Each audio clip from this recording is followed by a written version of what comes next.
Hello guys, good day sa inyo. Taka Luzon, Visayas, Mindanao. Medyo natagal na ako nag-post dahil napapagamot. Bali itong next project natin, itong akin natira, ito ay compost ng Calis, Santissimo at Campana. Tagal ko na hanap ito, nakatago lang pala. Itong gagawin natin next, tagal namang hindi hain ang tigas. Ito ay yung guhit niya ng parang ulan-ulan. Isa pang ganito pa para kompleto na. Hirap maglagalit, ang hirap maglihay, ang tigas. Ito.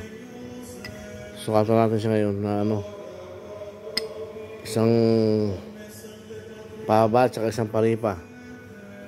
So, pag nagawa ng cross to, iisipin naman natin kung anong gagawin natin, kung mababalo ito ng silver. Medyo mahal ang silver kasi medyo malaki ito eh. Medyo medium size na siguro o large. Malaki ito sa dati. Kaya yan. Ito muna ang gagawin natin, cross muna. Tapos pag-isipan natin kung pwede lagyan ng silver. Kung anong magandang design.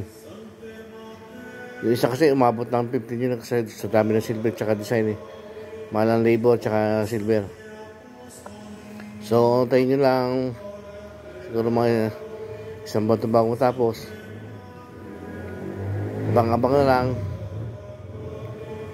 So, yun guys. Abangan nyo na lang. Maganda ito. Natira ko ito eh. Buong likod ito. Ayaw ko lang guhabang likod. Bawal yun eh. Kapantay ang paa yan, buhay na katingala, So yun guys, shalom.